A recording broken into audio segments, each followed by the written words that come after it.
All right, we are here November 9th, 2020, coming to give a quick update.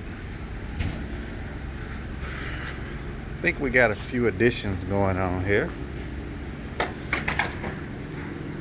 Got the electrical work in on the outside. Nice doorbell. Not gonna touch it just in case I get electrocuted. But we do have a lot of electrical work here. It's all in there. Looking good, looking good, looking good. A lot of boxes all over the place.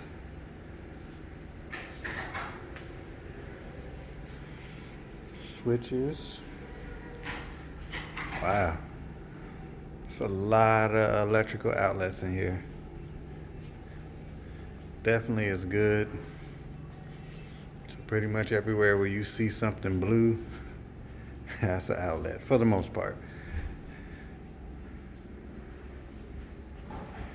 Yeah, I definitely would say, because we didn't opt to do any electrical outlets on the inside, any extra ones.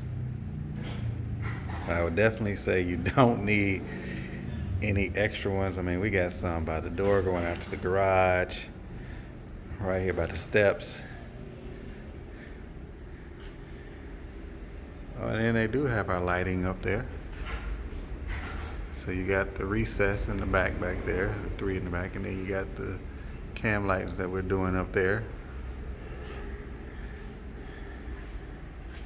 We're actually gonna buy our own lights to go in there, so they'll just have the caps on them.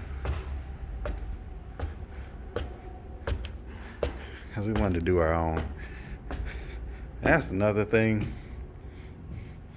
You know, when you're going through all the options, don't feel obligated to get all the stuff. One of our biggest mottos, and you can take this motto, is that anything that we can do, we're going to pass on.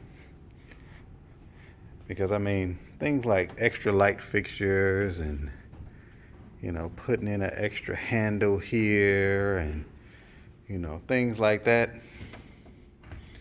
Those are things that you can do on your own. Go to Home Depot, go to Lowe's, or wherever you may shop. Get your own little fancy lighting. I love True Homes, but they are a business. So, you know, a lot of things are overpriced, so to speak. So, you know, if there's things that you know that you don't mind doing and getting on the ladder and changing out, you know, one of the lights, you might save you a couple of $100s here and there. You know, and it'll give you some chance to kind of really figure out what you really want in your home. You know, as opposed to their limited selection.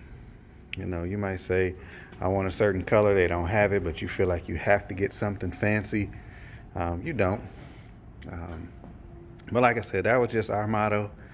It's a good way to keep the cost down in your house, so you can get some of those bigger things that you can't do. Like, you know, I don't know anything about putting in granite countertops, so definitely had to get some granite countertops.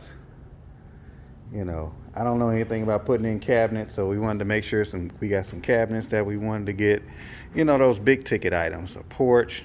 Definitely couldn't build a front porch onto a house, so you know, those things, they cost, but you know, those are things that most average people can't do on their own, so it's always good to try to knock those out.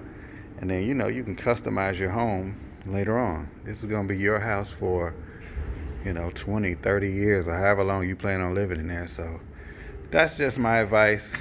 You know, you guys can kind of do as you please, but as you get to that process and you get to that design room, you'll realize that you pick out every single thing in this house, inside and out. So, like me and my wife did, we just made a list before we got there. We kind of knew what we were doing.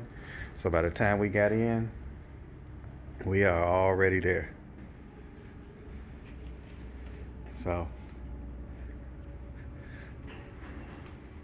going over here to this window.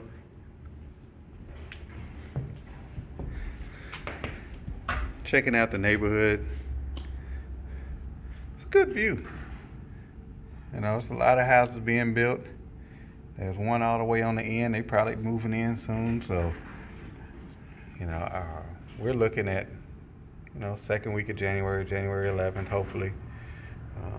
So we can get everything in too. So we're excited.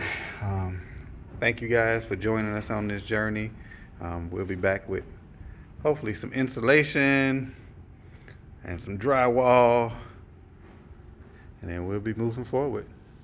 And we out.